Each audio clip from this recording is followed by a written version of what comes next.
Welcome to UFO Classified. So my skeptical mind, and that's just who I am, my skeptical mind goes to, well, yeah, of course, you've got this guy over here that's logical and reasonable, and you got this guy over here that's wearing a tinfoil hat. Of course the tinfoil hat guy's going to see a lot of stuff, right? He's like imagining it, or he's watched one too many sci-fi movies. But it's used to help us frame hypotheses for UFO propulsion, power, stealth, weaponry. Everything that we experience is very positive. Sometimes the field of ufology has a short memory span.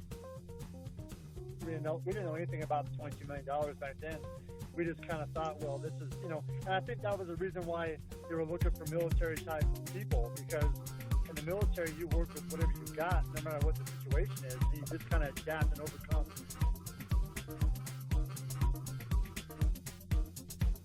What are you going to do with all this? You can't even take care of your own files and get them put into the current system, but yet you want to go collect other people's things. So where are you going to go with this? Who are you giving all this to? It just really struck me about how the common thread seemed to be deception, but deception of a human nature. So that's what I started thinking, who would these folks be? I mean, then I started thinking about the intelligence agencies, what role they could play, and what would be their motivations for getting involved in ufology.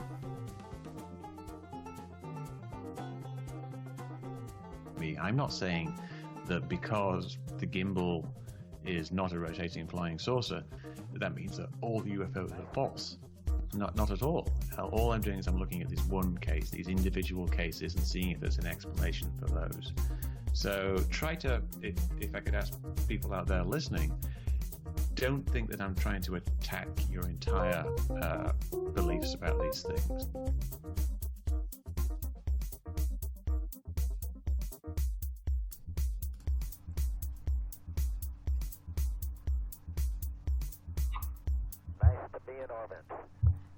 Welcome to UFO Classified. I'm Erica Lukes. Always happy to be here, and tonight is going to be one of those nights that obviously will be one for the memory books. Phil Leech will be joining me here in a moment. We have a lot to discuss tonight, but first I want to tell all of my friends, show supporters, people that are messaging me from all over the world to show support. I want to thank you for that. I want to give a shout out to Mario.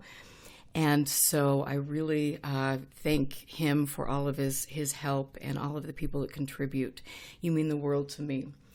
So right now I want to say that we're really at a pivotal time. And with the news that has broken over the past week with the arrest of Jan Harzan, we are seeing some things come to light that need to be looked at very, very seriously. For years, Mufon has been held under a spotlight, and for whatever reason, things keep happening and bad behavior continues. Racism, sexism, the databases being bought and sold, private information being given to government contractors. And then you also have people that are in key positions of Mufon who have blatantly falsified their credentials. And they have never, ever been called out. We have an organization that unfortunately is nothing to do with science, but more about religious ideologies, belief systems, and almost cult-like behavior, which is very alarming. And then we want to talk a little bit about some of the controversy with J.Z. Knight. And let me tell you, J.Z. Knight, who really, with a spotlight was shown on her, that came to the light of day when there was a controversy with regard to John Venturi and some of his racist comments. J.Z. Knight is a cult figure, and she has had a lot of serious allegations leveled against her. And I want to read a little bit from an article called Darkness, Hate, and Fear Exposing J.Z. Knight's Ramp the Cult in Yelm.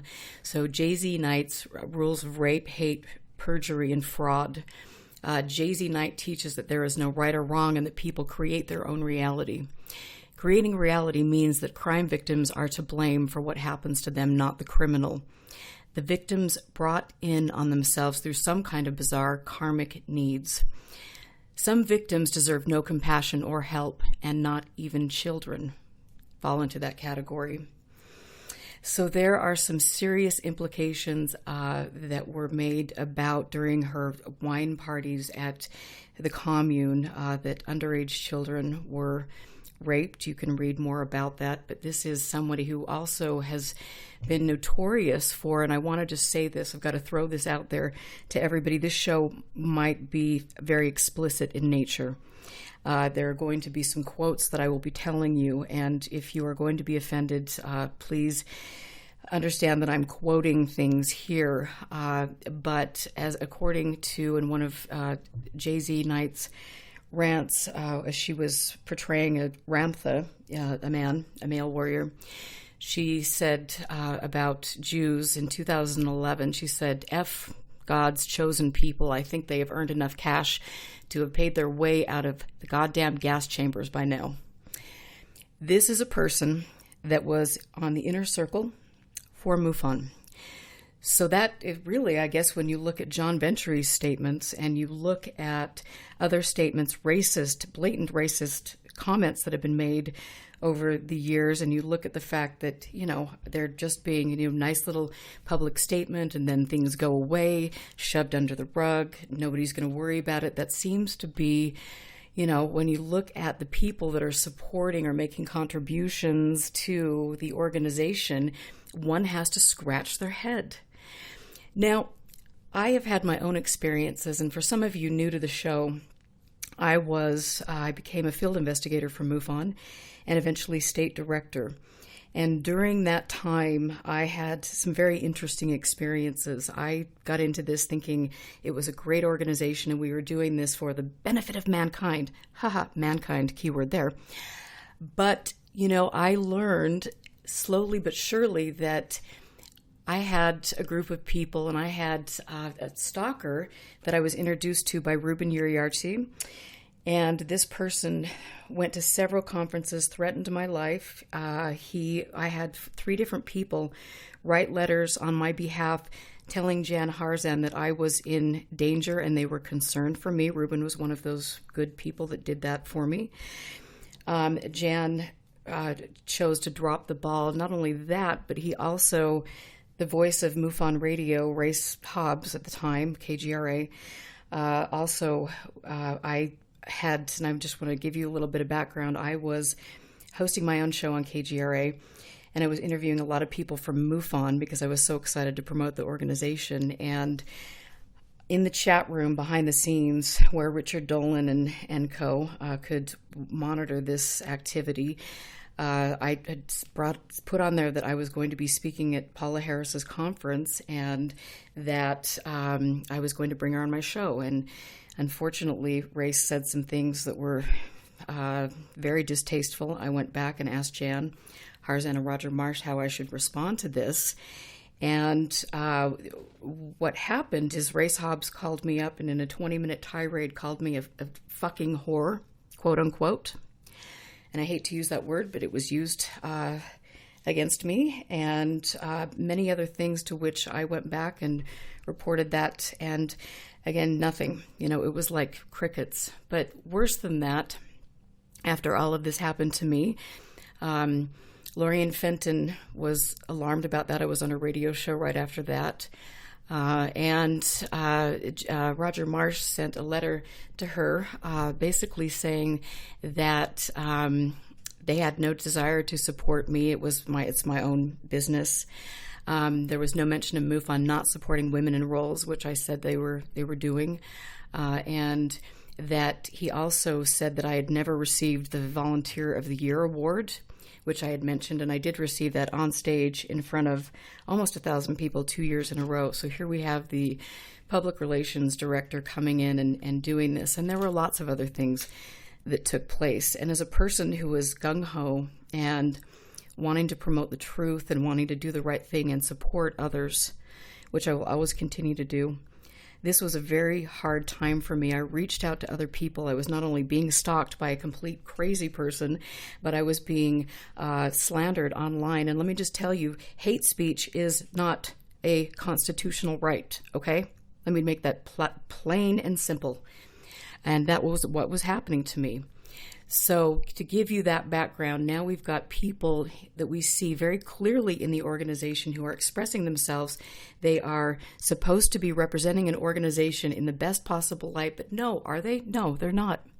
They are repeatedly stating very racist things. They're clearly not supporting women, and now we have this new scandal, which is absolutely unbelievable. It has really shaken the UFO world to the core. So Jan Harzan was arrested, the executive director of Mufon. The suspect solicited a minor to meet for the purpose of engaging in sexual activity. And when the suspect agreed to meet the supposed minor, detectives were there to take him into custody. This is what the Huntington Police Department said on a Facebook post. This is Mufon's response, okay? This is from the board of directors, who apparently didn't know for days, which I find hard to believe. In light of recent events, Jan Harzan has been permanently removed as the executive director for the Mutual UFO Network. Effective immediately, he will no longer serve any role in the organization. Really? Where have we heard that before? So now we've got all these conspiracy theories. You know, we've got the hashtag Free Jan Harzan. He was framed because he was going to drop these bombshell UFO videos. You know something? By the end of this program, you can take those conspiracy theories and you can just shove them where the sun don't shine, because that is so dangerous and so disgusting. And if you people who are promoting this kind of stuff want to go there and then not think about children who are allegedly victims of a crime, shame on you. Now, the person who is taking over, stepping in, a person who has been the executive director before, owns a Mile High Club. And in a Vice article back in 2015, raunchy tales from the pilot of a Mile High Club plane. Pilot David McDonald makes a living, and I'm quoting this article, makes a living flying folks around while they get it on in the back of his plane.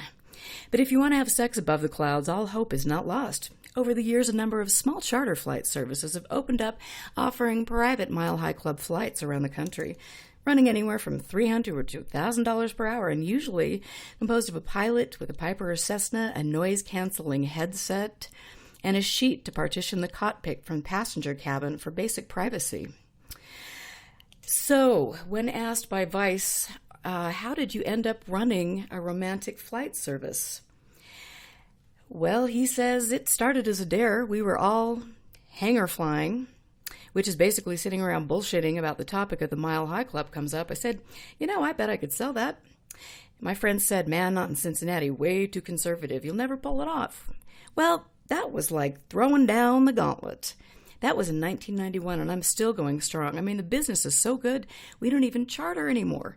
We do all kinds of airplanes rides. We've probably given more kids their first airplane rides than you can shake a stick at. But our biggest seller is our Flights of Fancy.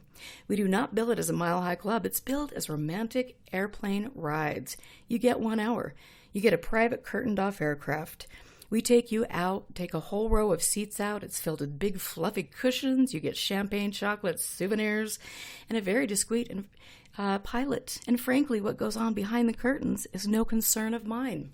Those are Dave McDonald's words.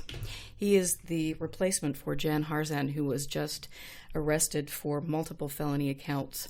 So lots of things are afoot. I am joined by somebody now who has been actually very incredible over the years. Phil Leech is with me. He has also chosen to shine a light on the ineptitude of people in the Mufon. And I am just, Phil, I'm grateful for you to be here. And what have your thoughts been over the week? It was shock. Total. I didn't expect something like that. I could have seen some tax evasion or embezzlement or something like that, something to do with money, but for that type of thing to happen, I think it just took everyone by surprise. I heard about it a couple of days, same day it came out to everyone. My phone rang off the hook probably from 4 p.m. until midnight. Multiple emails. I was hearing from state directors in Mufon, speaking with some people a little higher up, and very confusing time for MUFON, unfortunately. I think everybody was just, took off guard by the entire thing. It upset me tremendously. Jan Harzan has sat back and went after many of us in MUFON at one time or another, trying to make it look like we've done something wrong. Many of us have been fired, removed from positions.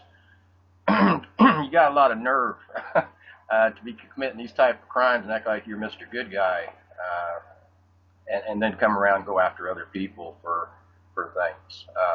Now, I'm not saying that any of these racist remarks, stuff like that, is okay. That needs handled and rather quickly, I guess. But it's a terrible time for MUFON right now. I think they have a lot of things that's going to come up in the future.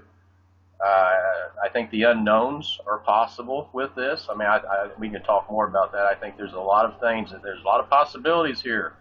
I think there's a lot of questions that need answered also. Absolutely. And I think, I have to state, and I know you feel the same way because we've talked about this so much, both of us really cared about the organization. We gave our all to the organization, and we still have friends that are involved in the organization. But to me, right now would be the time to, you either want to continue to support an organization like this, who clearly is not interested in making positive changes or doing anything differently other than doing the MUFON sidestep, two-step shuffle, whatever, or if you continue, it's going to be the same thing. And so it's just sad to me. It's very sad, and I've thought how I do think MUFON is needed to some extent. Okay, I don't like the way it's ran. I never have liked some decisions. For being around 50 years, it's embarrassing. Okay, it's just flat embarrassing. A lot more stuff should be coming from MUFON at this point, but they clearly, maybe they don't have the help that they need. Maybe they don't have that capability. The higher up you go, or maybe they don't want that help. And maybe that's a better answer, I think. When I went after MUFON for a lot of things that was bothering me quite a bit, I was rather public, and they made some changes. Even before I went after them, really, Jan had set up a buffer system. He did not want to hear state's problems. He wanted to run the show in the office, get the money, do his own thing there. So he started getting rid of titles. That way there's less titles between him and the states and all this. He wanted just certain people to handle the states and get that all figured out. It's kind of a separate thing. So you have Jan running a national organization, a national office really is what it would be called, and each state is kind of doing its own thing there in the states. And I think that hurt him quite a bit, that communication gap that was there, the aggravation state directors go through. I do think the state directors at this point, they do have an option. State directors hold a lot of power in MUFON. They always have, they always will. I don't know if they know that or not, but I'm assuming most do. One thing I learned when I was with MUFON and up there with the national side of things is if a state director didn't want to do it, they didn't have to do it. If they did want to do it, we'd make it happen. So I think right now, if you're going to see change in MUFON, I think the state directors need to get together and demand change or demand answers or something for the better. Maybe it'll be for the worse. I don't know. But I think they deserve an answer from national headquarters with everything that's going on. There's been very little leadership, actual leadership, for quite some time. And they've paid a heavy price for that. They've lost tons and tons of very good investigators, their entire scientific side of things, because of the mistakes and the decision-making that they've done. I think the state directors deserve an answer, and then from there, I think they should share that answer with their membership in that state. Because like you, I do have friends in MUFON. Might not after this show, but who the hell knows, right? But, the truth of the matter is, I do think MUFON, I like the idea of MUFON. I like the concept of MUFON. I like the idea of MUFON without anybody involved that is currently involved in the leadership positions. There has to be some changes. I mean, you read some excerpts from that article, and I've read that article also. The article advice. Yeah, I think it's for 2015. But there's plenty of articles before this. They went through this entire scenario with Dave McDonald back in 2010. It was a rather popular conversation during that time. And I think their attitude was not. I don't think they even cared. They did not see that as an issue or a problem. There's only one answer for that. That just tells me that Dave McDonald has a monetary interest in Mufon, whether he's giving them money or getting money. I'm not sure which. But I was, usually when somebody gets by with something, usually when they're allowed, their misforgivings of some kind, it's because there's money involved. No one wants to step on that money trail, okay? And they let people get by with a little bit more. Putting McDonald in charge now, I understand that it is probably their protocol, what they have set up in their the board of directors have set up. If something like this does happen with Jan, or the executive director, any executive director. However, in this case, I believe the correct answer would have been the board should have ran Mufon for a period of time, see what the facts was, make a sound decision on where they wanted to go with the organization. There's been so many things happen year after year after year. I mean, they've been gone after by God knows how many people, for things that they've done. I think they would have learned by now that, slow down, take a look at things. Let's make the right decision. Let's get on the right track. Unfortunately, I don't think they did that. I think they went by their guidelines. It was incorrect in this instance with some of Dave McDonald's business that he runs. It's kind of embarrassing. I hate to say it that way, but you have an executive director arrested on child sex crimes. That causes a whole network of issues. It really does. And then you turn around and put someone who's in the sex industry as executive director. I'm not sure I'd have made that decision. I think most normal people wouldn't have. But, then again, you look at ufology and it's like, you've got people that the state directors, field investigators, researchers, I'm going to use that term loosely, in the field that are like, oh, he was framed. He was 2 days away from releasing this big UFO video, and he, that man was taking him down, and it's like, huh? Let me help you with that. Yeah, okay? Please. Let's just talk about this. Let's just get this straight for all of you people out there that think this is a some kind of conspiracy by any government or agency, three-letter agency. That's crazier than hell. Okay. You can put anything you want on Facebook, on the internet, on any website. I got news for you. No Fed was standing beside Jan Harzan, taking his finger, clicking that mouse, and going to talk to a 13-year-old girl. Okay? He chose all of that by himself. No one talked him into it. No one forced him to do it. Then they'll say, well, he was set up because it was, police detectives. It was just a setup. All right, let's play that out. This happens all the time. You know why it happens this way? Because you don't put 13-year-old girls in harm's way to actually catch a sex predator. You set up a sting operation and you get these idiots off the street. So this conspiracy stuff and the police did this and did that. Come on now. Really, not everything is a conspiracy. And unfortunately in ufology, way too many people believe the feds are watching me, the black van's parked down the street. How many agents would it take? Like, for instance, me and you might not speak for a month on the phone. Do you think they have a black van down the street listening if me and you happen to talk to each other? Well, that's yeah. No. Just they kidding. Don't care. I'm kidding. They don't care. Ufologists create the narrative that they want. It's easy for them. They don't even have to do anything. We'll all make up stuff that will lead the narrative a direction that's not even correct. It's been like that from since the beginning of time, probably. This isn't a hard thing. They sit back and laugh, if anything. If I ran a three-letter agency of any kind, or was in one of them operations, it would be so funny to me, the things that comes out of ufology and the conspiracies. Come on now. Jan pushed that button himself on that computer. Jan got in his vehicle and drove there, and Jan got his ass arrested. There wasn't a 13-year-old girl there because you do not put them there to harm them or traumatize them in any way, shape, or form. Jan did it to himself. there's no conspiracy. And that's exactly right. And I think it's, I mean, I look at some people that are trying to promote this conspiracy theory stuff, and I think, you have kids, you have children, and you're going to promote UFOs over your child or children's safety. I mean, but this is a very good example right here, Erica. This is an extremely good example. You have people that believe just what you said, okay, that Jan's innocent. It's a conspiracy. This is the type of people that's so woven together in MUFON, they can't see past the truth. They have their set of beliefs.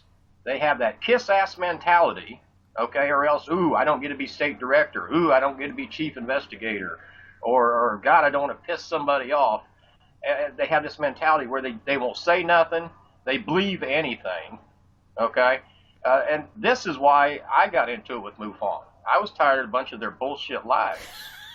This is, let me just rephrase the fact that this is an explicit show tonight. So I apologize. I'll try to control myself. No, I mean, there. It is what it is, because this is a very explosive, thing. So... It is. I mean, and for those of you who don't know me or what I've done, some of you new listeners or something like that, I'm from Indiana. I went through all the titles in Indiana up to state director, went from there to national, worked with Roger Marsh in the media side of things. I was national director of case review team, and over a couple projects, and worked closely with Chase Kletsky. I worked with Jan. I worked with Steve. Not so much McDonald. He kind of just really done his own thing and stayed away from us, thank God. But I was close enough that I had Jan's personal private password. That's how close I was to the top. I had the John code, which only a handful of people have, that has control of the entire system. So I knew a lot of stuff that was going on. And it was rather aggravating to me, and there was some little bit of pushing going on by some individuals. So I decided to go out, and I went public with a lot of you. Any of you can look that up. Type in Phil Leech and MUFON, and there's plenty to read there. Okay, take a good read with that. There's a lot of information. What I do have to say about that is, and I hope to God the MUFON board's listening, and all your members. A lot of people didn't like what I did. A lot of people thought I was wrong. Go look at every name that I used in the 2 letters that I released and the radio shows that I did. Every single last person is no longer with MUFON. Jan was the last to go. How wrong was I? And this has been in a year and a half. They've lost Chase Kletsky, Jan Harzan, Roger Marsh. I'm not going to mention some of the others, but they did. Every one of them's gone. It was corrupt. It was a bunch of nonsense, and regardless of what people think, how this played out, I cleaned them people out of a bunch of bullshit that they didn't need to deal with, and it needed gone for the betterment of its membership. And that's the truth. Well, I mean, and that's the thing. I mean, it's like we've, over the past, it's been a couple years, maybe a year and a half. I mean, since we started doing our shows together, and you were coming forward with more and more information and wrote some very powerful things that really shined a light on some practices that are less than ethical, in my opinion. And practices that if most people that were field investigators knew was taking place, I would not want to be involved in the organization. I wouldn't pay money to collect data for the organization to sell to the highest bidder. I mean, come on. Yeah, it was, as state director, when you become a state director, you kind of lose the ability to do what you intended to doing in searching for that answer. You have more responsibility and more things to do, especially when you get to the national side of things. It's just chaotic, and there's always something going on, and do this, do that, work on this. So you really lose a little reality of what the state's doing and what the field investigators are doing, because it's more of a business situation at that point. And that bothered me quite a bit. I enjoy investigations and looking for the answer. That's why I joined MUFON and got into it to begin with.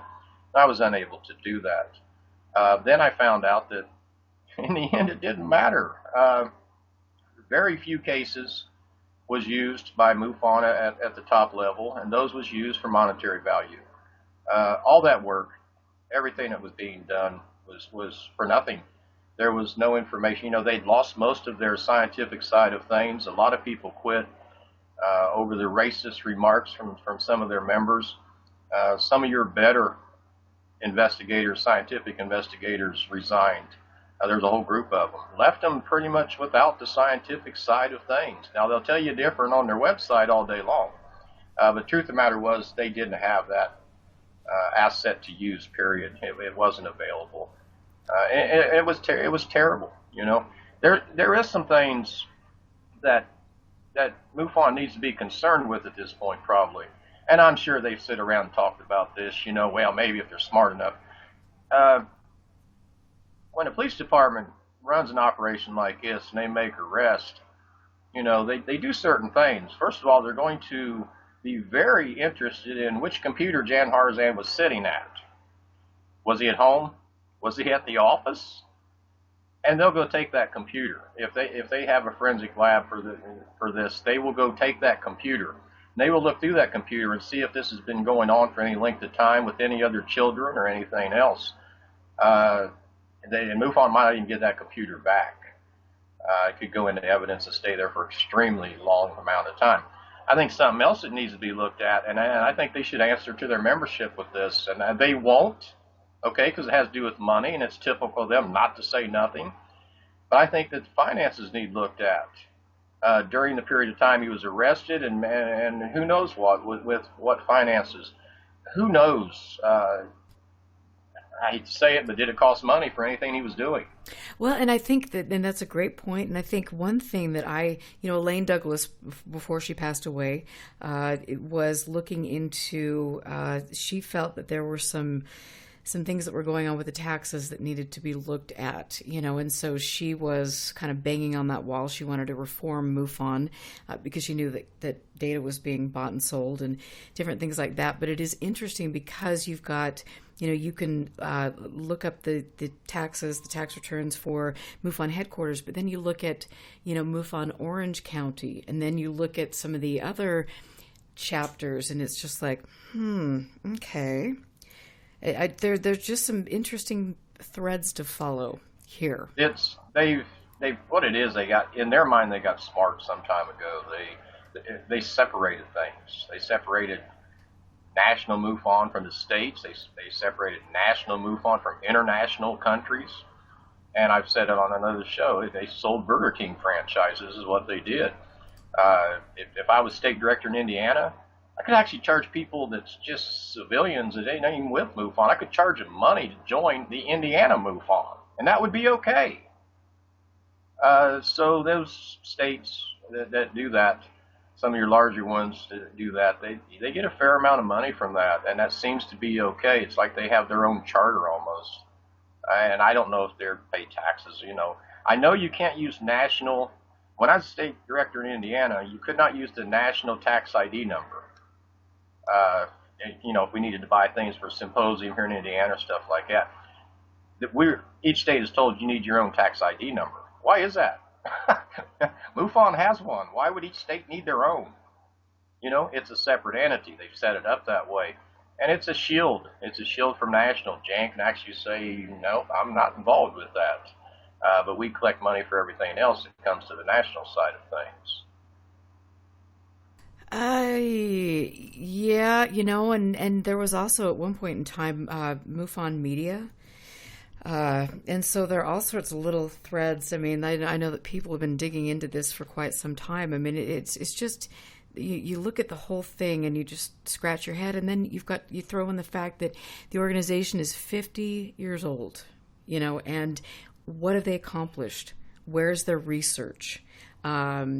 You know, have they made the subject more credible, or have they promoted people like Corey Good and ideas that are so completely out there that they're just insane? And so, you know, it's like, where's the contribution, and why don't people that are involved in the organization get that? It's like, is this the Mary Kay Cosmetics Club? that we're all going to sit around and, I mean, whatever, do makeovers on each other and have a burger. And you know what? I mean, I'm not really sure, but I think that, if you want a scientific organization, this ain't it. And if it is, then I'm sorry, you might be missing a few brain cells. No, they're not, do they use a scientific method when they take their reports? In a minimal way, I guess, right? They determine altitude and some things like that. Actual science, no. They don't even have the assets to do that. I don't even think they have the people to do it. And I'm not even sure anybody would work with them to do it. They lost all of that. They've lost their media. They've lost their science team that they had set up. They've lost so much. I mean, it's just amazing. Last I heard, it was just a little over 300 investigators. I imagine some of them quit over this just on morals, based on morals alone. It's amazing.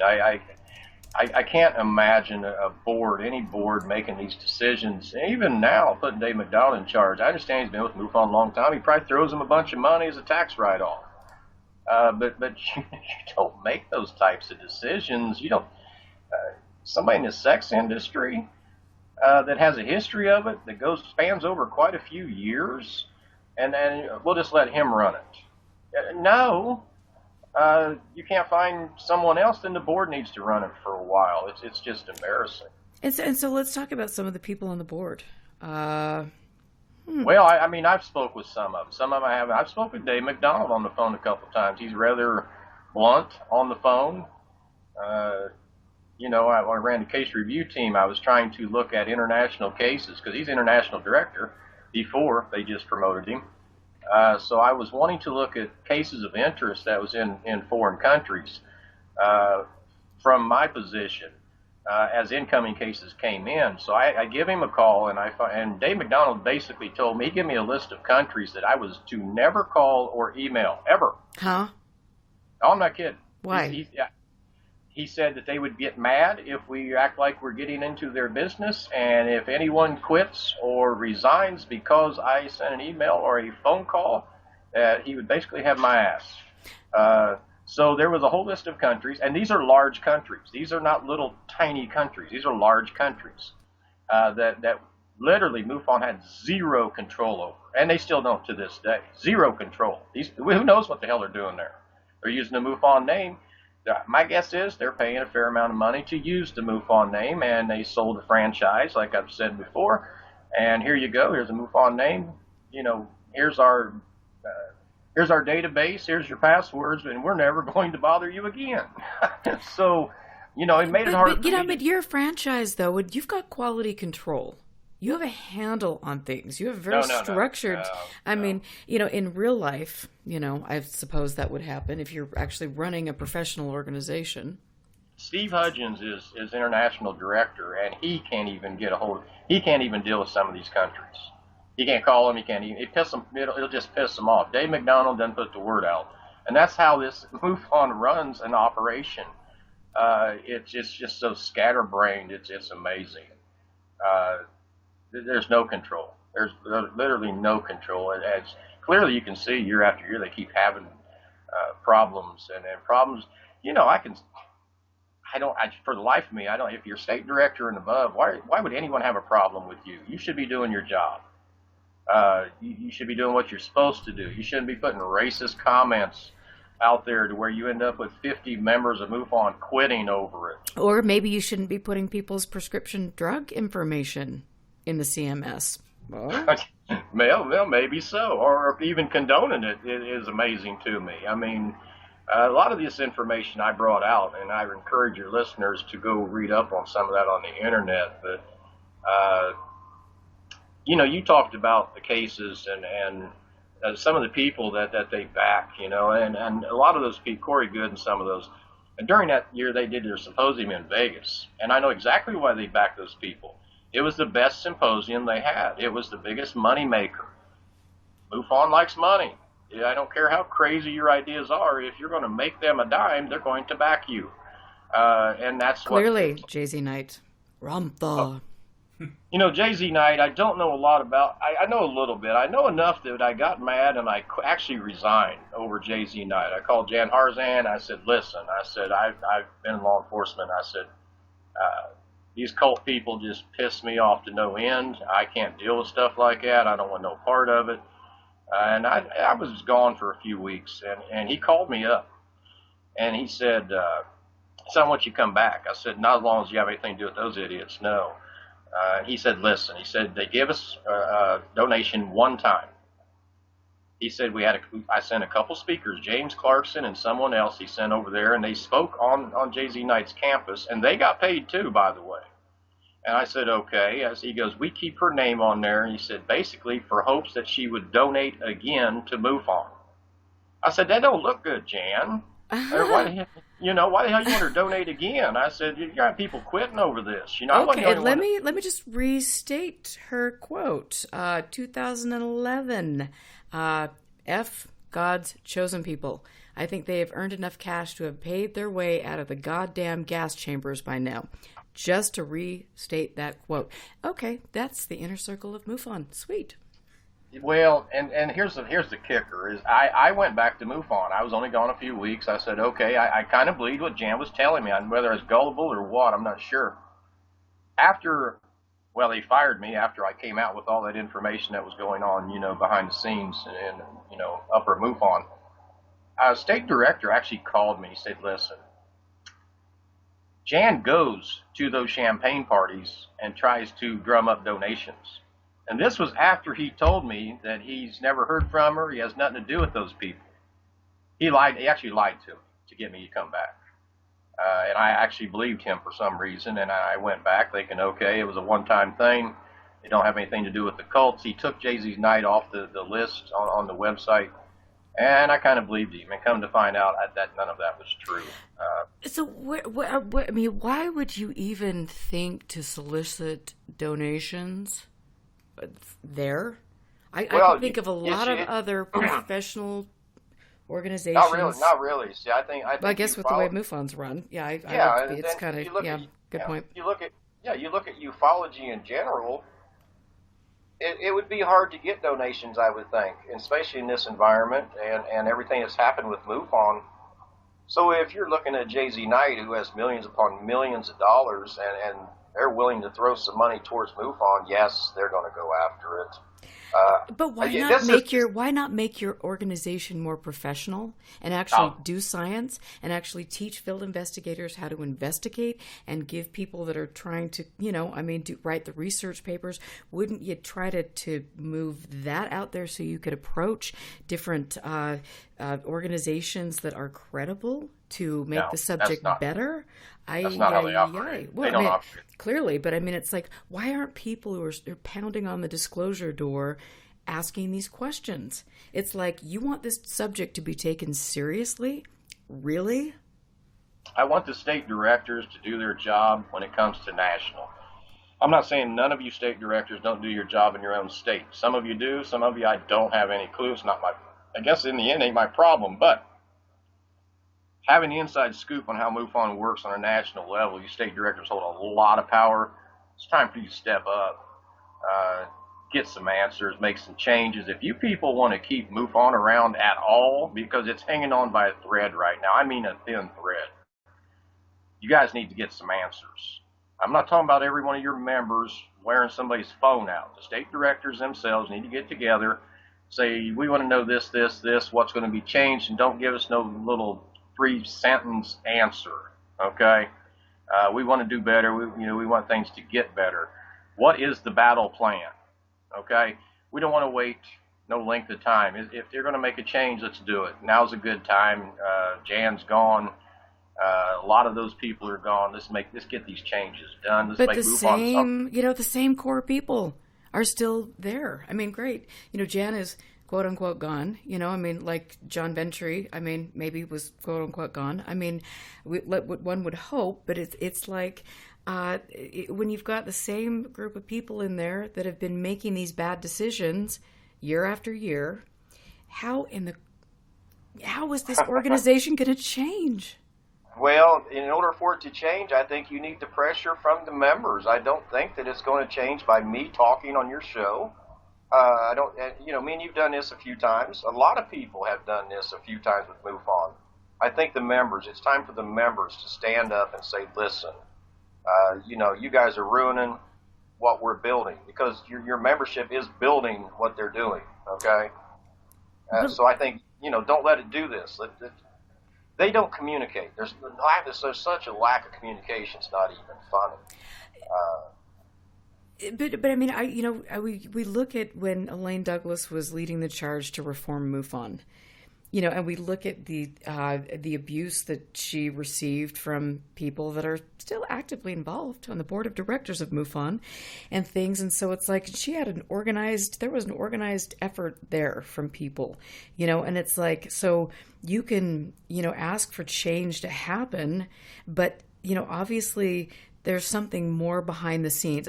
I believe, it is my feeling that there is something more going on behind the scenes. And so it's not about integrity or it's not about promoting the subject in the best possible way. It's about, I wonder, I have to throw this out there, is it just about making money for a handful of people? And what else is going on behind the scenes? Really, it's just, in the end result's the money. The cases get to, some of the cases make it through, they get, to the media side of things. Printed in a journal that how many people get, right? They lost their radio show years ago. So where's this information going? What are they doing with it? When's the last time MUFON put together a package and went to the government and said, we want to sit down with the senators or whoever, and we want to talk about this? Yeah. Bullshit. Okay, not a chance. Ain't gonna happen. No. He might have had some good cases. They throwing out a couple good videos or a couple good interviews only get you so far.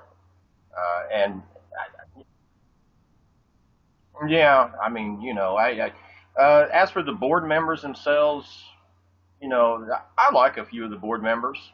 I speak. Yeah, I can't speak for all of them. I'm a little upset that they stick with we did not know this was happening, no matter what the issue is. Not, who knew Jan would be doing something like this, right? I don't think no one could guess that, but all.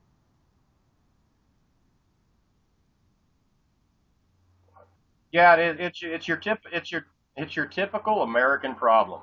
Americans, unfortunately, are a reaction. We react to things instead of being ahead of the game and trying to figure out what's coming down the road or keeping an eye on things. We react to problems when they've already happened and it's too late. Well, I guess I'm talking about MUFON in general. Yeah, I'm only talking. I'm keyed up on MUFON, so I'm not saying that about other agencies or whatever, but. MUFON is the biggest investigative, UFO investigative group around. They've got a huge responsibility, and they've got members they need to answer to, and because a lot of their members, a lot of these new people in MUFON, they work really hard, and they believe in what they're doing, and to let them down in any way, shape, or form is disgraceful, to say the least. Oh, I don't honestly think it can change. I don't think it's structured. With the way they have it with the finances and the people at the top. And there's very few people at the top left, but I don't think it's structured to change. I don't think it's even possible. I hope that the state directors try and see what they can get done, but as actual change, Dave McDonald has been around MUFON a long time. I'm sure that he can do, I guess he can do the job. I think he still seems to be working and got his hands in quite a few, current projects that's going on.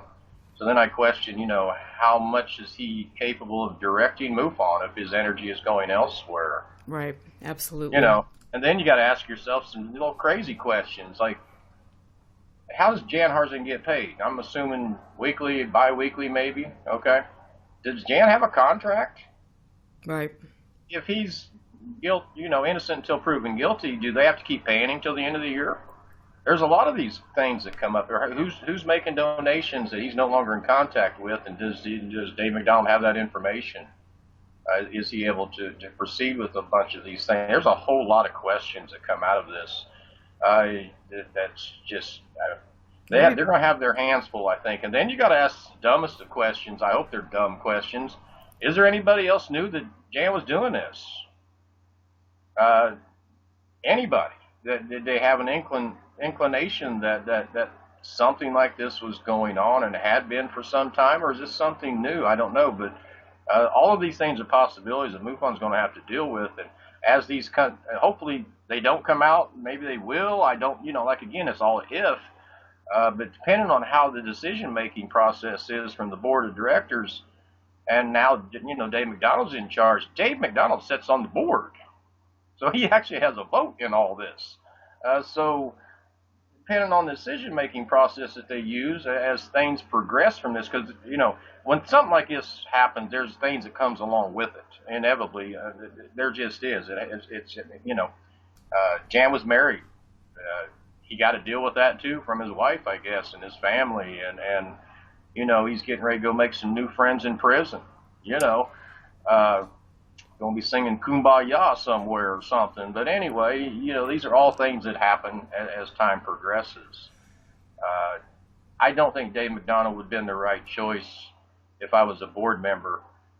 But you got to remember that Mufon is ran a certain way, and the yes people say yes. And regardless, they'll battle it out, right? I'm not really sure the board cares what anyone thinks about Dave McDonald's business practice. Clearly they don't. I get it. Like, it's okay, great. It's like you have a right to have a business. You can, yada yada yada. But the whole point is, like you've said, you don't put somebody in the inner room who runs a freaking sex business. What moronic planet? Not after the last one just got arrested for a sexual problem. No, I think that would have been the wrong choice. I really do think okay. Let's give him some benefit of the doubt. Dave McDonald and the way their bylaws are wrote, that it had to happen that way. Let's just say that's how it's wrote. It has to happen that way. I'm hoping that this is an interim thing, and he's in there, covering until they appoint someone else that maybe a little more not involved with something that's a little nefarious, or those types of things, So a little more cleaner individual with a little more notoriety in the world of ufology, I guess. So I hope this happens. I hope they make that decision. And it's just something they're going to go through in a matter of a process. Personally, I don't think that's how it's going to work. I think he'll run the show for quite some time just to see how this plays out. I imagine they're going to be quiet. They're not going to make very many statements. They hope, typically, they hope it goes away. Unfortunately, you have people like me that's not going to let it go away. I think they've kind of learned that you and I together are trouble. Yeah, well, they shouldn't have fired me. I was right in what I was saying. They didn't like how I went about it, going public with it, and all those people are gone. So all of you can kiss my ass. Oh, mama. Okay, and I'm good with it. Feel free. Have your lawyer send me all the papers you want. I'll have my lawyer send you some papers. Okay. We'll see how that goes. Well, and the great thing is you've got all of this, in writing. You have, just like I do. Yeah. I have all of these exchanges in several different places. I have information that is out there, and different people who hold that information and things. It's like you want to bring it on. You want to bring it on because it's not a threat. They know me. Okay. They know exactly. I will do exactly what I say. Every one of them know exactly that. If I say I'm going to come out with some information, that information is coming out. I put out enough information at the time to prove a point, which I did prove a point, and it was proven true. They knew it. The problem is they knew it, and they wanted to make me look like the bad guy, and they wanted to fire me, and they wanted to come after me, and all of these things. They knew the truth. If you'd like some more truth, I've got plenty of it for you. And it'll be just as bad as the first round. Probably, maybe worse, I would say. Well, I don't care. Anyway, regardless, it doesn't matter. I don't plan on dealing with any of that in the past, unless I have to. So right, but I just want to say that, I mean, Phil, like if there weren't people like you that were willing to step up and say, hey, there is a problem, then there would be no hope for us to make change. And I think this is so important because we've got a field, well, I mean, a community, I hate to even use that, I mean, that is just, it's sick. It is rotting from the inside out. And these people who are sitting there saying, yes, disclosure, bada bing, bada boom. I mean, okay, come on. If disclosure is having people who have a vested interest in saying the UFOs are a threat so they can get money for contracts, I guess that's the way it rolls. I mean, but, the whole thing is just, there's so many areas of corruption. And to make the subject better, you have to be willing to do what you are doing, which is getting out there, shining a light, and it has to continue. And it has to be, I mean, there are so many good people in this. And I'm so grateful for the people that listen to my show because they have their wits about them. They're grounded. They understand how to behave ethically, and they understand that there is something of merit that needs to be studied. And they also see that this is not the way we're going to go about it. And you do too. And so, I mean, I just have to say thank you for being willing to step up. And if more of you out there were willing to do that, this subject would not be a mockery. And even though this is you're seeing, videos on Fox News of Luis Elizondo and all of that stuff, that's not disclosure, people. Okay, we have an obligation. Stand up, do the right thing. Let's make change like Phil Leech is doing. And thank you for that. I appreciate your words. I will tell you this: none of anything I've done came easy. I mean, whether people care or not, I gave up quite a bit. I mean, I had Jan Harzan's password. I could make change from within. I did try. I tried and tried and tried. I gave all that up. Okay, I made myself, I guess, look bad. My credibility amongst a lot of ufologists looked bad because I came forward with stuff that they thought at the time was a little far-fetched or not fair, and come to find out every bit of it was true. And those people are gone. So, but I did give up quite a bit in order to do what I did. But I couldn't go on any further. It was just craziness. It was just so much nonsense going on. And I come from Indiana, the little small state, small town, and I have these friends of mine that's investigators in Indiana that work really hard at what they're doing. And some of them have been doing it for 20, 30 years. And I look at them and I think, everything you're doing is for nothing because of these people here that's making these decisions about how this should play out. And it was very upsetting to me. As it should be. It should be upsetting to all of us. And I wanted to say that, thank you, Phil, for being here. Thank you, people, all of you out there listening, for dealing with my lovely production skills, which I guess, 5 years from now, I'm going to look back on and kind of laugh. It's a learning process, but I love you. Thank you for your support. We're going to take a quick break so you can go grab a margarita, get some popcorn, whatever you're going to do. And in the meantime, I'm going to play an interesting little piece of music from Ben Sound. It's called Funky Suspense, and it kind of sums up how I'm feeling about the UFO community in music. So here you go. Have a break. We will be back shortly.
Welcome back to UFO Classified. I'm Erica Lukes, and I'm always happy to be here. I will, even if my production skills are a little rough, we're going to make it through, and I will get my message out because this is an important message, and I'm glad that every week I get more and more people who are listening to the show from all over the world. You could not believe the support that I have from the European community. People are really understanding that there is something important here, and we need to really look at the people that are involved in promoting specific narratives. There are a lot of things that are taking place because we don't have ethics, because we don't have standards, because we are not willing to call people out on behavior that is hurting the subject. And, as a result, we look at what's happened with the allegations of non-lethal weapons testing at Skinwalker Ranch. We look at some of these other areas where people are potentially being abused, and this is a bigger issue, okay? And when you've got something now that we see with the Mufon scandal, the latest Mufon scandal, which is the biggest in the history of the organization, Jan Harzan, the executive director, who has been involved with Mufon for a long, long time, was arrested, and he was a suspect solicited. He was trying to get a minor to meet him, allegedly to engage in sexual activity. And so then you've also got the fact that the board of directors is just, again, brushing over things. And I'm still amazed as I've seen different parts of MUFON, different organizations, chapters of MUFON that are saying, we support you, rah, rah, rah, or people in leadership positions that are saying, guess what, he was framed because he was getting ready to release UFO reports. Okay, people, snap back to reality. These are serious allegations. There have been allegations of racism and sexism for years in this organization. The board of directors has continually failed to protect its members, to do the right thing, and to create an organization that is actually scientifically promoting this topic. So I think we just need to get that out there. I've looked at people, on different radio shows and in different chat rooms, and everybody's saying we need to save MUFON. Why? What have they contributed? At the end of the day, these people are still going to be involved behind the scenes. At the end of the day, they won't take any responsibility. And at the end of the day, they're going to make this subject look like a mockery. And we deserve better than that. So now is the time to stand up, to do the right thing, and to move together as a community of intelligent people who understands we need to do research. We need to be ethical. Phil, thank you for dealing with me and I am so fired up because, it's like, this is such, this, we talk about this all the time. This is an important subject. There are people that they have invested their entire lives. They invest a lot of money. They have sacrificed relationships with friends, with family, because they were so passionate about this subject. And those people, I think of Professor James McDonald. I think of the people that have gone before us, people in NICAP, Gordon Lohr, I think of Barry Greenwood, all these people who've contributed such a great deal to this. And then an organization like MUFON, who has continually dropped the ball. And not only that, now you've got them going around and hoarding collections of researchers, and they're sitting in a dark and dank basement, and it's like, who can get their hands on the most files? And guess what? They're not going to do a thing with them. It's money. You get the files, it's worth money. It might not be worth it today, it might be worth it 10 years from now, but getting a hold of all these files for all those years equals money, or they just want to keep that information off mainstream. Let me clear up one thing though. You mentioned Jan Harzan and these people that do believe he was framed because he had a couple of videos that was going to be, earth-shattering. Now, unless I'm mistaken, Jan Harzan works for Mufon, or did, correct? Those would be Mufon videos. Is there no one else left in Mufon that can release that shit? Seriously? I mean, is this only on Jan Harzan's home computer that he's got the whole file? He's got the witnesses all tied up to himself? Because that man ain't investigated a case his whole damn life. I'm not even sure he did. But is there no one in Mufon that has this information that can go on and just save the rest of us and tell us aliens exist? Well, I guess that wouldn't be making for a good hashtag, would it? No. I mean, but that's the stupidest thing I've ever heard. I mean, certainly the chief investigator, Doug Wilson, can get his hands on that and do quite a bit of, quite the PR thing with it and run with it. Ken St. John jump in there and help him a little bit, do something. I'm sure it's at Mufon headquarters unless he doesn't come in and took the computer out of the office, which is possible. But I mean, find another computer. It's on there somewhere. Well, okay? and the bottom line is he had to be, I mean, I would think he would be working with other people. This wasn't information that was, I mean, I don't know, common sense. It seems to have left the building, eh? Jan got this information from probably maybe a credible investigator, maybe credible witnesses, credible videos. Who knows what he has? I have no idea. I do know there's other people work at Mufon that can get this information out there and save us all. Okay, so this nonsense about, Jan can't release it. If he can't release it, it didn't exist. Okay, because it belongs to Mufon, it's on their system, and it's probably their witnesses, et cetera, et cetera. So that's all nonsense. And I have to just say, because there's a comment in chat saying, didn't Jan hold the copyright to all Mufon material since he was the owner? He's not the owner. Mufon is the owner. I don't know if Jan would hold a copyright of anything. If that was the case, every field investigator that wrote up a report, I guess it's theirs since they typed it, right? I mean, I guess it depends how you look at it. But the truth of the matter is, when your little report gets up to national, you're lucky if you're even mentioned in a journal a few times over something you could have worked on for 6 months. Well, I mean, Roger Marsh was in charge of it, I would say, but... Yeah, but he's no longer with Mufon. That's another one that had to go on down the road. That was all about money, too. That entire fight with them and Roger Marsh was every last bit of it was over finances. Wanting more money and wanting this and wanting that. And I believe I was told by a credible individual that I helped Roger write the first case of interest book. Spent 6 months researching the cases that's in there. I chose 95% of those cases in that book. Researched them and went through the CMS system for that entire year. I left Mufon and filed my complaints, publicly. And Roger wrote book number 2, and he had a little help from a couple investigators up in Washington State, I believe, is where they was at. But anyway, they was with the national side of things, though. But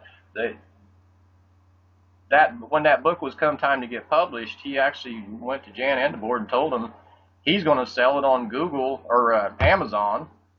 And Mufon could not take that book and put it in the Mufon store. So he was let go at that point. Now, there's a million other things that goes along with that, but that was the story. That's how that ended up. He had to go on down the road. And again, that's somebody I had complained about, some of the money issues and him taking cases, and he was the only one getting finances for those cases. From TV productions and other things that he was doing, and it was a large amount of money. And Roger had told me that himself. And I've got to just say, because again, a friend in chat is mentioning that if you look at the articles of incorporation for Mufon, that Jan did buy the rights. Really? That's interesting. I'm not sure that's even... that would be a good thing to look into if I was looking into a nonprofit organization. Why the executive director and not a board or a faction or how would one man own the rights to Mufon? Any information that's in Mufon, or who would even agree to that? And if that's the case, does he still own the rights? Even though, because he's innocent until proven guilty, even though he's been let go from Mufon, if he bought the rights to that, I guess he would own that. Is that correct? We'll see how that rolls out, but that is interesting. I got news for you. If the board of directors agree to that, they're a bunch of dumbasses. Well, I mean, why stop now? I'm hoping this is all just craziness and untrue. Okay, but if anybody agreed to that one person holds the rights to Mufon like that, they made a fatal error. Unfortunately, that's just stupid. So I'm hoping that's incorrect. Right. Yeah, absolutely. That would be. That would be very interesting. But I mean, it's so. Let's talk about where we can go with all of this, because we've seen, the fact, like we've highlighted time and time again on many different shows, the fact that the organization at the high levels is not being run efficiently. It's not being run for the best interests of everybody that is involved in the organization. And, now that we've got, obviously, Harzan, who was arrested, and people that are in high leadership positions creating or promoting conspiracy theories to try to say that he was framed, even though some of these people have children. I just want to throw that in there. And, you've got a person that is now in charge of the organization, again, that runs a Mile High Club, as you pointed out, a sex industry thing. And you've got backers like Jay-Z Knight, who is promoting hate speech. I could do a little, impersonation of Ramtha, the man, the warrior, whatever. But it's like, at what point in time do you think people have lost their ability to think and to make not only rational, but decisions that are supporting the subject instead of derailing it? I think when you see the board is really who runs the show in the final end. I mean, when you see the board putting out very, very minor statements, you see very minor changes, you know the answer already, that the change is not going to happen. They're making incorrect decisions or fast decisions, and I don't. You want to know the truth of the matter is, if I went to Mufon right now, as much as they hate me, I'm sure, if I went to them and said, hey, I got $100,000 I'd like to donate, mind if I be a field investigator in Indiana? I bet my ass could be one in about 2 minutes, because it's money. Now, they might tell you different, but the truth of the matter is, this entire thing is about money. Every decision that they make, right or wrong, they think they're protecting themselves. I've known that. I've complained about it time and time again. These was all conversations I've had with Jan in the past. Me and Jan used to talk a lot.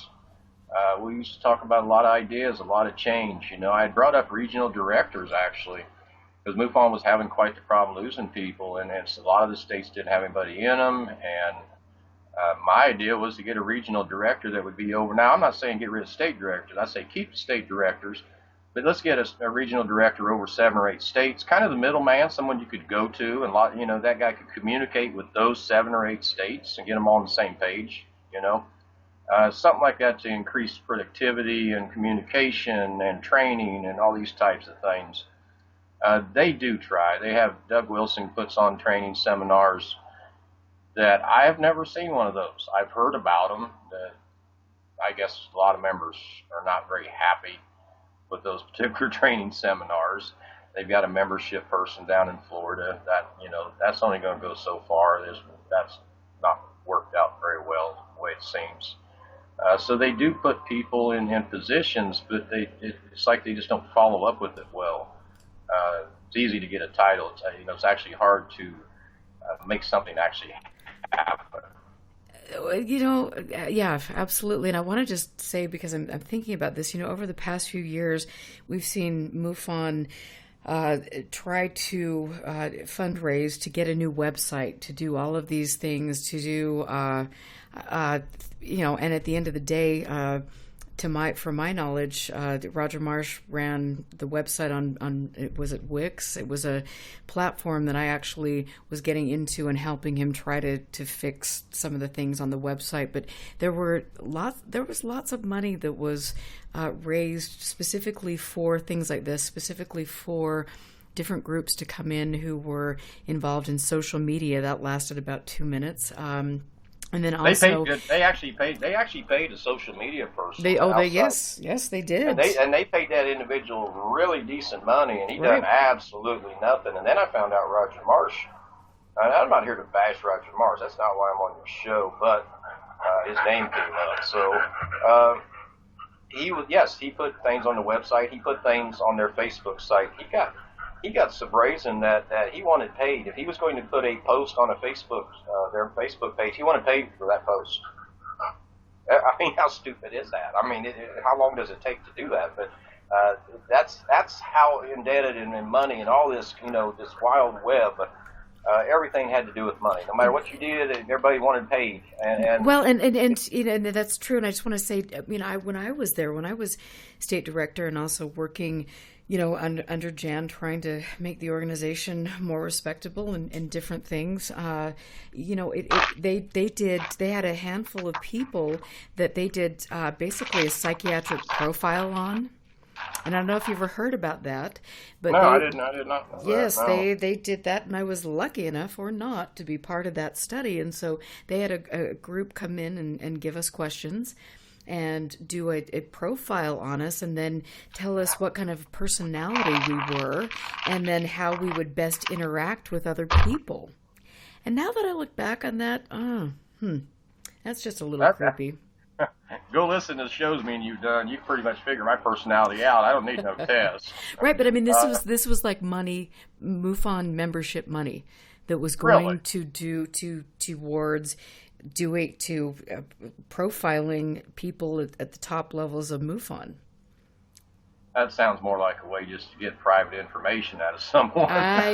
Looking back on it, yes, it might. But I don't think it had anything. What was it going to do? Fire you if they didn't like the outcome of it? But they would know how to deal with you.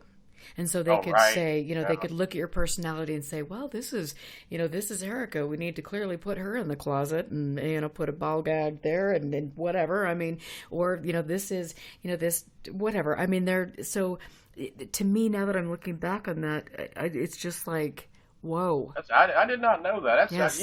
Clearly I've done things wrong because, I went quite a ways in MUFON and my ass didn't get a dime. Okay, so clearly I wasn't in the money trail somewhere up there. Apparently I'd done something that just wasn't correct. I wouldn't took a dime from MUFON for about that. That's not why I'm in this. That's not why I've been in ufology.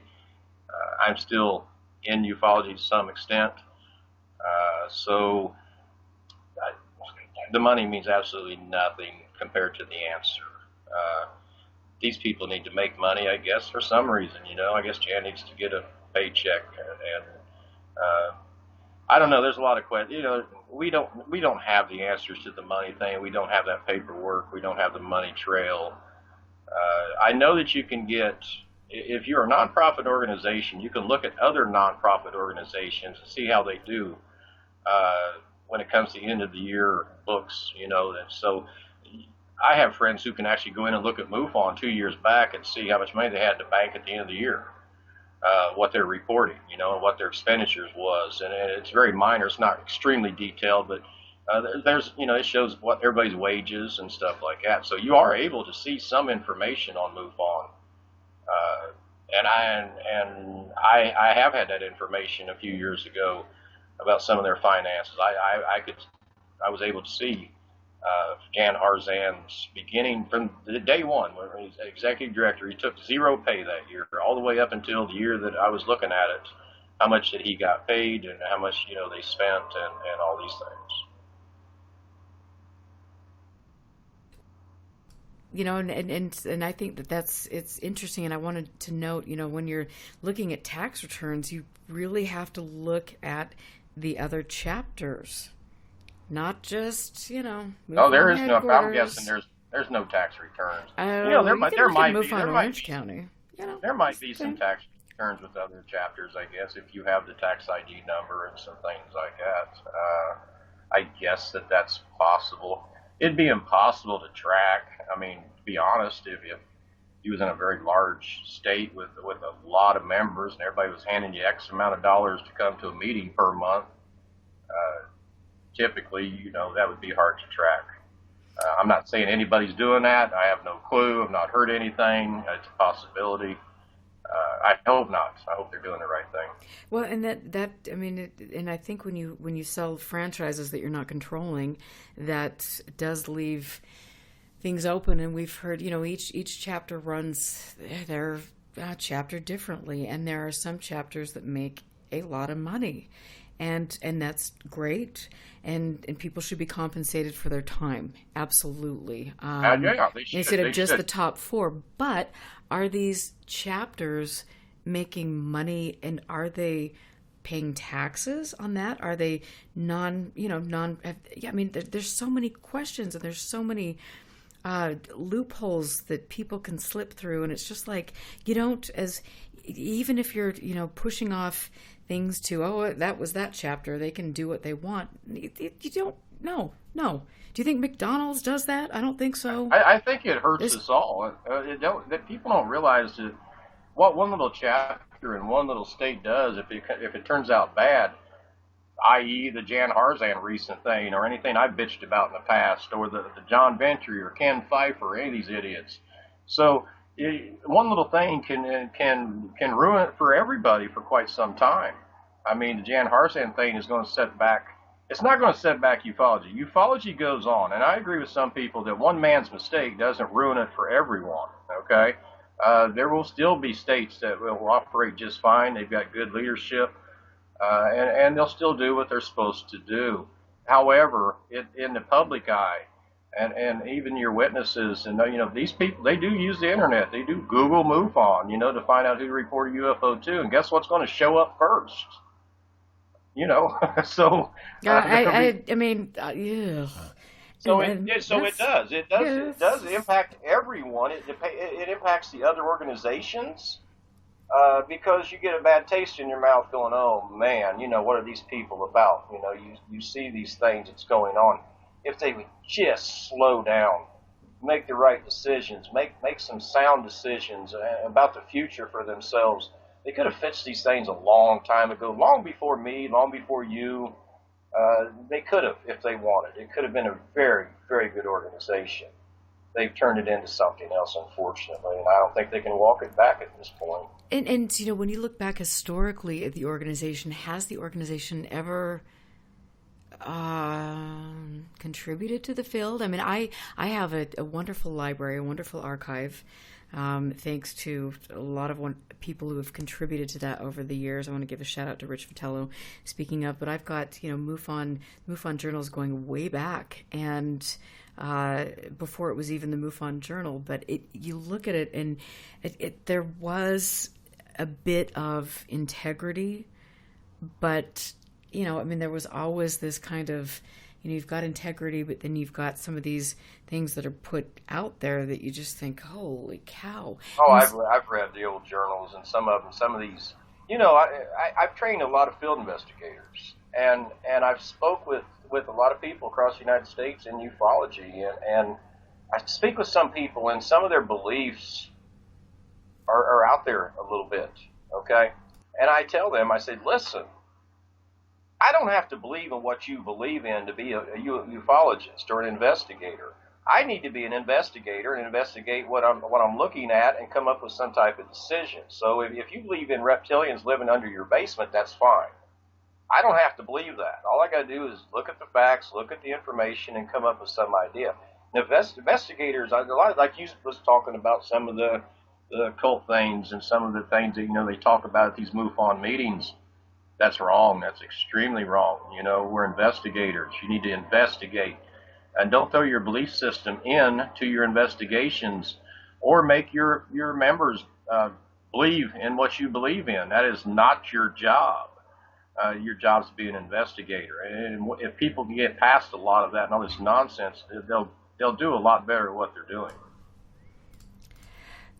Well, and that's and I agree with you. It's an interesting thing, and I think it's an interesting thing that we have, and I talked about this with a lot of my guests. I think in the United States we have a particularly bad problem because we've allowed, I think there's been a lot of influence from the inception, from 1947 on, we've got the people in the government trying to steer the narrative. You've got people in different political or religious organizations trying to steer the narrative, and it's been like I hate to use the term wild, wild west, but that's what it's been.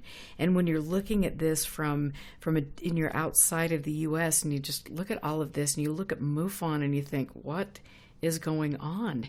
It's amazing. I mean, I watched, especially the Vegas symposium. That was the most eye-opening. A lot of people had quit over the Ventry racist rant that he went on. And then this symposium come along with these speakers that was out in left field. I mean, some of their beliefs was just crazy. I mean, secret space program. Yes. I mean, we've been to Mars and back. Oh yeah. Mm-hmm. Yeah, a lot of these things. And then I realized, it's not about the truth. It was just about the money. It was what sells, and that was it. And it was unfortunate. Then I watched what was left. Honest to God, after that symposium, I watched what was left of what I would consider the scientific people, and some of your people have been in MUFON for a long time. I watched them leave right after that. And that was where it started going downhill after that in a big way, because MUFON was basically losing all of its assets, any backup that it had, to investigate cases. Well, they're really good people with scientific minds, and that's the thing. And I wanted to throw in there, we look at, some of the speakers at that symposium, and of course they kind of raised our hackles because of some of the preposterous claims. But I also want to say, with my research, I've looked at some of the players in the field that are promoting specific ideas, and here you've got this faction of people who are saying, the blue avions, or the tall white benevolent space beings, and all of these things. They're promoting things, and I have to say there's a very political mindset to that. So we're saying that all the benevolent space brothers are Aryan. We got to love those blonde-haired, blue-eyed space people. And then, the ugly little gray aliens, I mean, it's insane. And some of these people, if you look at MUFON, though, they do the same thing with women. I have a close friend that was working on the national side of things, I guess. And you look at some others, they basically ran women off. I mean, well, we were all whores, Well, I mean, Chase ran off. Okay, her ass needed to go. But in the end result, if you look at the entire hit, if you just look at the last 10 years, no women get close to the top, and if they do get close, they're gone pretty quick. Because they're opinionated and probably correct, and they don't like it, and that is the truth. I mean, that is clearly the truth. Seen it for myself. In some cases. But overall, I think it's man's world there at MUFON at the top, and they're going to keep it that way. Oh, it's a good old boys club, I mean, I want to just break out the banjo and play a little song of, I mean, come on, give me a break. It always shocks me when you go to some of these conferences. It is like filled with 65-year-old white males. Okay, great. And so we're saying that, we're the only people that have UFO sightings. I mean, I think there's a demographic, though, for investigators in MUFON. I don't think you have a bunch of young people. They got lives, okay? And a lot of times you got to get retired or older to where you have time to fool with stuff like that. Oh, I don't, but I mean, I get that, but I mean, it's like, I also see, when you're looking at some of the, in social media, there are a lot of younger people that want to get involved in this. It's just that they're turning to social media, they're turning to other avenues besides MUFON, because that's like, I mean, it's the, anyway, I mean, it wouldn't appeal to me. I mean, if you look at MUFON if you looked at MUFON as a business, and maybe the board should think about this, if you look at it as a business, if they had any competition at all, now would be such a perfect time to just step on their toes and take their business away from them, because it'd be so easy. You would pull MUFON investigators that's in MUFON, you'd pull the old investigators to join. It would be so easy. I can't even imagine how easy it would be. your resources, your assets would gladly join up with you. Now, they'll sit back and laugh and say, oh, plenty of organizations have tried that. People started things, blah, blah, blah. I started something called UFORA, UFO Reporting Agency. And it got to a point to where we made a decision. Do we want to spend the money for a database, and do we want to give Mufon a run for their money? At the time, no. COVID was coming. There were some things happening. So, no, we decided we just going to lay low with that. And I can tell you right now, and this is kind of news, I guess, that next week we are going to have a staff meeting. We do have donors. There is some major interest in the database. We're going to have quite the discussion with quite a numerous amount of people. There's some physicians wanting to throw money at it and some things like that. So maybe we will give them a run for their money if that's what they want. And we'll see how that plays out. I do believe that a lot of our people, some of them are with SCU, some of them Mufon, some older investigators, rather qualified individuals. It would be so easy for me to go pick up investigators in each state. I know quite a few people that are very unhappy with Mufon. So all this is a possibility. It's something we're going to talk about next week. Right, and I think that's great, and I wish you the best on that. My hope, would be as starting a new organization is that you're not bringing in people like Hal Puthoff to lecture, that you're not bringing in people that are involved with potentially questionable projects and things. It's like, why, if you start a new organization or you're smart enough to do that, you don't bring in people like that who have helped muddy the waters and who have also allegedly have been involved with things that could potentially implicate the health and long-term longevity of people, there's military people. Nothing like that's going to happen. I've learned my lessons with Mufon over the years. My role in the organization itself, I won't take a dime. Okay, I'm not no paid executive director. I might be in charge of some things and makes a little bit of decision making, more of a board type thing we're going to have. But I won't take a dime for anything, and that's exactly how it's going to be until the day I die when it comes to ufology. So that will not happen. There'll be no money made on my end of anything. Okay, so let me ask you, would you support TTSA? Here we go. We're going to go another direction with this, okay? You're on the spot, Phil Leech. Here's what I'm going to say about that. We're going to make logical decisions based upon whatever comes along. Now, we're not going to work for someone else, okay? I would never do that. I can have agreements over certain things. Now, would I support TTSA? I don't like the way they came about things with Mufon. I was still in Mufon when some of that started, and I watched Chase Kletzky just filter information and evidence out to them people, and it made me sick. Depends how that plays out. They might not even find it credible enough to even fool with. They're kind of up in the air right now doing their own thing. I don't think they need anybody. A TV show, yeah. Yeah, a little TV show. I got news. If you're listening, okay, TTSA. Truth of the matter is, unless you catch a spaceship and an alien, throw a net over that sumbitch and land it at the White House, well, that ain't a good place. Land it somewhere and put it on the TV right away. Ain't nobody still going to believe UFOs exist. Okay, we could have all the videos, all the airplane pilot witnesses. It's just credible as hell. End result is, until you catch one and you have that when you have it where you can grab it in your hand, the UFO, the alien, say, here it is, right here. That's when people's going to believe UFOs and aliens exist. Yeah, Until then, there are a lot of people in the world that have kind of lost their brains. I don't know what to say. They have. That, and I've talked with this about someone in the past. I said, even though I just made that statement there, that's the truth. You need to catch one to prove it.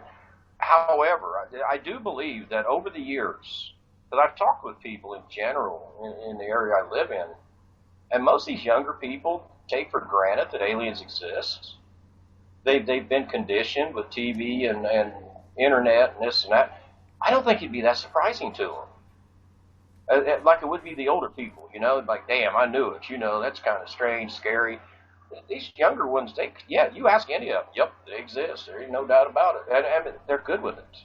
But I mean, here's the thing: what they exist as what the government came out, made a plan with the media and things, and people are rolling out. They exist, and the extraterrestrial hypothesis, and all. I mean, all of this stuff. It's like, okay, so they have been conditioned through programming, decade after decade, to believe that they exist.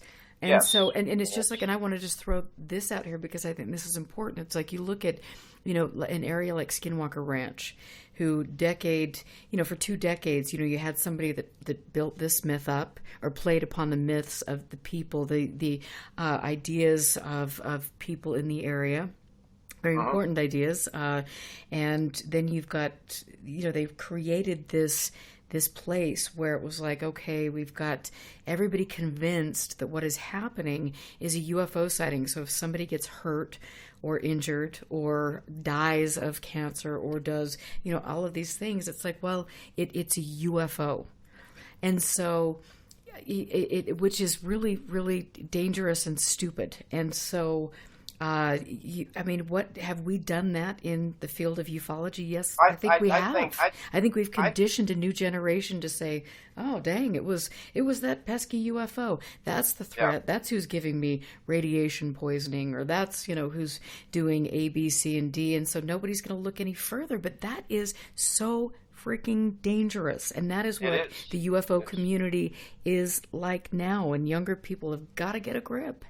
But you got to remember that over history, mankind, it's always been like that. You have to go back and look at the original story, like folklore, okay? Look at the original story, what happened, okay?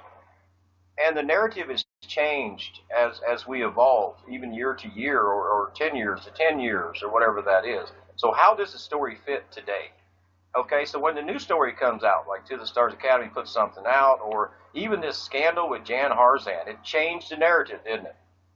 Okay, it changed it maybe just a little bit, but it did change it, and it changes it to the times that we live in now. Okay, and it will continue to do that. The stories that me and you know that we believe or factual today, 50 years from now, could be changed in so many different ways, because someone else wrote a book, or someone else wrote a paper, or someone else has a new theory, or whatever that might be. So it's a continual change. From day one, when UFOs, when Kenneth Arnold and them seen some UFOs, or when they drew them back in the pyramids, but it's a continual change all the way through history. And it will always be like that. The narrative will always change. It will, but I mean, I implore people that are out there to make sure that you understand the narrative changes, because there are political and religious factions that are doing their best to make sure, and private contractors that need funding that are doing the best to manipulate that narrative. And so we have to be so cautious of that. And for me, because I've had, I'm now labeled a skeptic or a debunker, which, I mean, I don't know, maybe I should be proud of that fact, because I would much rather be logical in my thinking than believe, in blue avians. I don't know, I'm just saying. But I mean, I just think that, I don't know, Phil, we've got to do our due diligence in this. And you need people to step up that know information and know it to be factual, and what they know is factual, okay? How they're told and what they see, and those are the people who need to step up. That's what's going to keep things on track. Throughout all the nonsense, all the muddy waters, there's people that hear this and know that, and they need to speak up. And it helps. It helps keep the narrative on track. And unfortunately, a lot of those people won't, because they're fear of ridicule, or it's going to ruin their ufology career, or whatever that might be.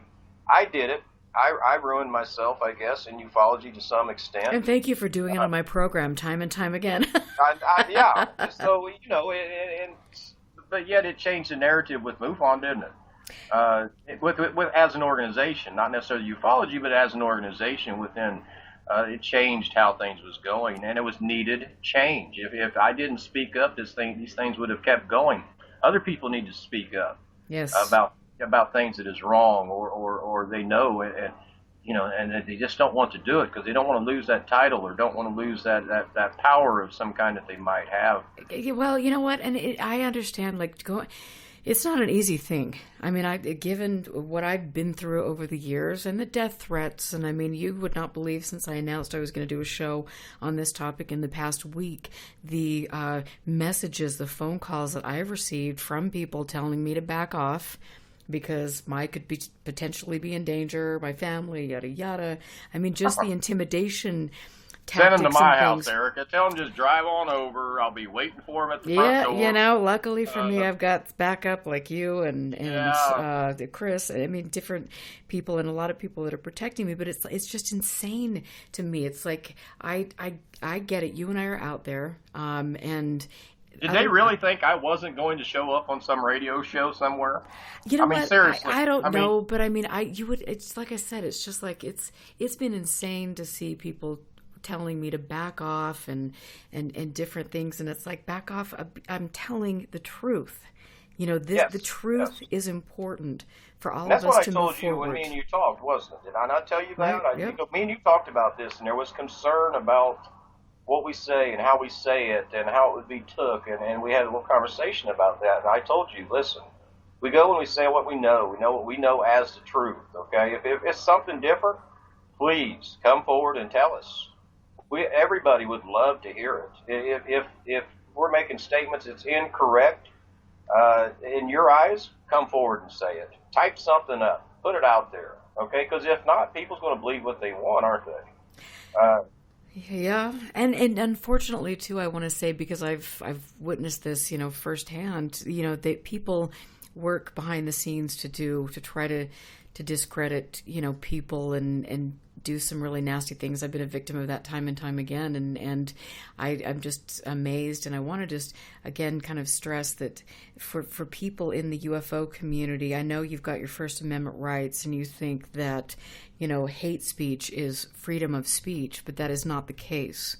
And so when you look at some of the comments made by people in leadership positions at Mufon, hate speech, that has no place in ufology. When you look at what the new allegations, this is not a conspiracy theory. We need to let this play out and see where it falls. But come on, are you a human being? Do you have a family? It's unfortunate. Yeah, anyone who takes up for Jan Harzan at this point, the board made a decision based upon the information. They spoke with Jan, I'm sure. It took him, a week to tell anyone what happened, and they probably had to call. They had to call him probably, but they made a decision based on what he said. This is very real. He did this. It's unfortunate. I was upset about it, very upset about it. I couldn't believe it, and that's what happens. I worked at a police department, and when I would see these individuals that would come in there and have to speak to parole officers, or I would speak with the victims of these individuals. Their parents would bring the children into the counter at the police department, and I would look at 2-year-olds and 3-year-olds and 4-year-olds, and I hate to say it on your show, but it does happen. And I would look at this, and I had such a hard time understanding it. And then I would look at these jackasses who did it, and they had no remorse. They didn't care. It was just. And I understand it's somewhat of a disease. Your psychological people will tell you that it's something wrong with somebody's, the way they think. No, I'm sorry. That might be the case, but in the end, I really don't care. You did it. You need to go to prison. You're going to make some new friends. I would sing a new song on your show, but I probably shouldn't, okay? That Jan probably should learn when he goes to prison. And I hope he does go to prison for this. I've got to just say, obviously, if he's found guilty, but it's. Come on now, it's a police sting. They've got enough information on him right now. They do this they're very good at this. They word things a certain way. They get the correct answers from the person. Everything they done was by the book, I'm sure. and they catch these people all the time, and they put them in prison for this exact thing, and that's their job. And thank God it wasn't a real kid. Thank God it was a police detective that was playing a game with his ass. I'm glad it wasn't a child, so that kid would be traumatized for life, unfortunately. So he did what he did. He can pay for that. He has to answer for that to a lot of different ways. So it's unfortunate. It really is. Believe it or not, me and Jan had a love-hate relationship. During all of my complaints, for a long period of time, me and him would still talk on the phone. We would talk about ways to make things better or make changes or who should do what or this. And he had so many questions, and we would talk about personal things. So it was very upsetting to me that this happened. It was just, it took my breath away, actually. I could not believe it, like everyone else. And so now they have to pick up the pieces and move on. Make the correct decisions. How many times are you going to be told that? Make the correct decisions. And if you want to save Mufon, I don't know if it's possible at this point, but if you want to save Mufon, you need to get on the phone, talk to the right people, figure out the right things to do, because if not, you're holding on by a thread.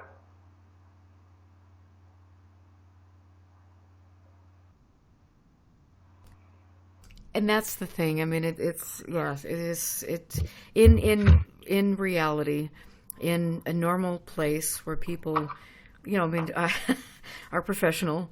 This would be viewed as something that people would just, say, okay, no, this is, we're going to step away and we'll wait and see how the case plays out and different things. But in the world of the UFO circus, with a bunch of completely dysfunctional fools, honestly, that don't, I don't even know how these people find full-time employment, to be honest with you, but it's like in that world, it's like, okay, this is, hashtag save Jan Harzan. It boggles my mind. Good luck with that. Well, it boggles my mind. It's like there is the potential that, other crimes have been committed. I'm not saying they have, but they potentially could have. And people are hurt. And again, it's just like with the Skinwalker Ranch thing. People have been hurt emotionally, physically, who knows what. But people are being manipulated and people are being lied to. And we have to, as moral human beings, we have to stand up and say, we deserve better than this. And this is not, the UFO community is is an absolute fail in this regard. And luckily, we've found people that understand this, and we are really at a crossroads. I thought we were at a crossroads a week ago because data was disappearing, and the story was being rewritten, and now we're getting the threat narrative and these contractors, blah, blah, blah, blah. I thought we were in a bad situation a week ago, but now with this latest scandal and the ineptitude of the MUFON board of directors, I just think, wow, okay, this is it, guys. This is do or die. You either stand up and you act with integrity and you demand change, or this is going to get worse and this subject will forever, ever be tarnished. It's your choice. Unfortunately, I just hope it doesn't tarnish everyone else. I hope that it doesn't. It's going to hurt ufology for quite some time. Unfortunately, Google is a great place for people to go to and read the bad stuff, right? I hope that it doesn't do that for all of us in general. That would be sad. But that's why we have to stand up with a concerted effort and a united voice to say that we are here, and there are people that have made tremendous contributions, and we are the people that we should be cohesive and united. And we should say enough is enough. There are people that have dedicated their lives, like I've mentioned time and time again. James McDonald, and Barry Greenwood, Jan Aldrich, some of these great people, Greg Long. I mean, it's the name, Phyllis Budinger. There's so many incredible, Ann Druffel. I mean, so many great people that have sacrificed so much. And now is the time that we stand united and we do the right thing. And we say that, MUFON needs to be cast aside. There is no hope for this organization, especially after they appointed somebody who was in the sex business. I mean, come on. Does that show you a clear lack of leadership? Yes, it does. First of all, I have just high respect for those people that are just flat out researchers. I can't even fathom how they do that. I'm not built that way. I'm more of an investigator, and so I highly respect those people for some of these guys have been doing it 20, 30, 40 years, and that just boggles my mind to be a researcher and kind of buffer yourself away from some of the nonsense, that goes on, but yet still be relative in the field because of the research they're doing it's just amazing, They won't be affected as much by this, I don't think. I think they'll keep doing what they're doing. No, they'll keep doing what they're doing, but I will say that, some of the people that I are my mentors, I mean, it's just like they just think, oh, God, I mean, it's like, oh, yes, crap. Yeah. You spend your whole life, you spend your whole life trying to do something of merit, and then you've got this clown show. Mufon could have done such great things, I swear to God. Decade after decade. Their database, they could have picked and chose the good cases, made the money off of them. Okay, let's play it that way. That's fine. That's your job. Do it. But they could have taken that database without the people's information. There's a way to do that with programming, and took that data and shared that data to where these researchers could have looked at it. And anyone who wanted to do some type of research could have got all the information on triangle UFOs for the last 20 years. And write a paper, write a story, go on TV, whatever. Instead, they just keep it in a black hole and put out at the end of the year, we had, 1,200 triangles reported in once, and that's all you get from it. That's it. Bam, that's it right there. It's about all they've accomplished. Really, share that information, keep the good stuff, make your money. I understand you got to keep a business running, okay? But a business that profits a handful of people. Well, I'm still saying that information is there, and I think if they're for the benefit of mankind, womankind too. Pull it out of that black hole.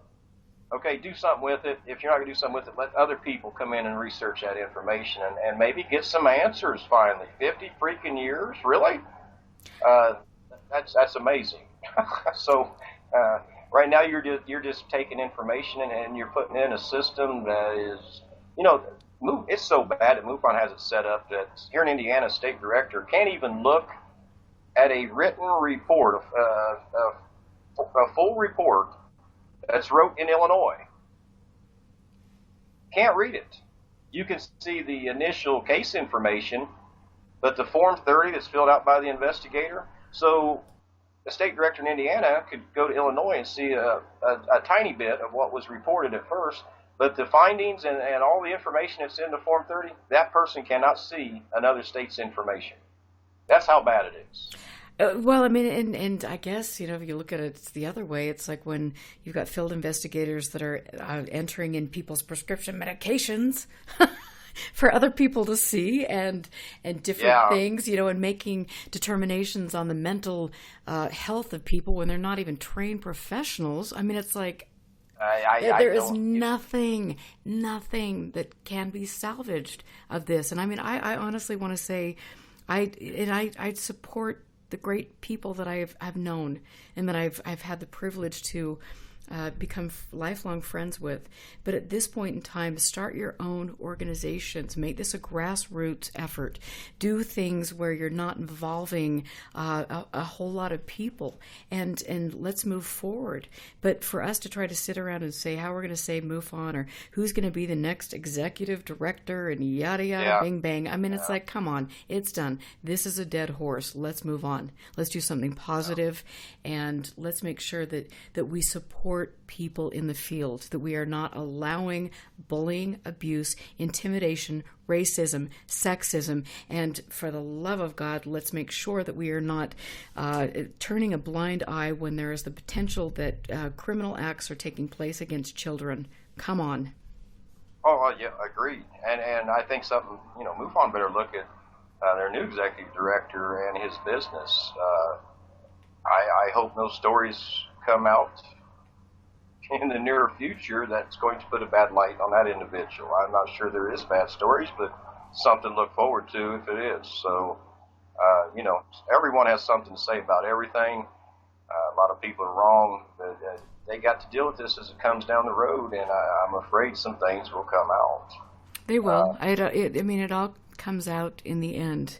And in the end, I think that the world knows that you and I will be here and that we have a lot of support, and it is international support. People are raising the alarm, and that we will do the right thing. I'm grateful for you. I'm grateful for my audience. I want to just give a shout out because we've got to close the show, but I want to give a shout out to Mario, who has just been incredible. He's my chat room mediator, and also I want to give a shout out to Scott Brown in the field, who runs a great, very logical Facebook page. I appreciate that, and the beautiful graphic he did for me. Make sure you go to UFO Classified to look more into the show and spread the word. We are here. We're going to make sure that the truth is known. It is not an easy fight, but we are in this together, and this is for the greater good of not mankind, humankind. This is in our best interest. Phil Leech, thank you so much for being here. I appreciate you as always. It was great being here, Erica. Absolutely. I hope we don't have to do it again. Oh, I have a feeling we're going to have to keep beating this drum for a long time, but thanks. We'll do it. We're here. We're not going away. So. Yeah, I'm always up for a good fight. Sweet. Okay, you guys have a wonderful evening, and I will catch you next week.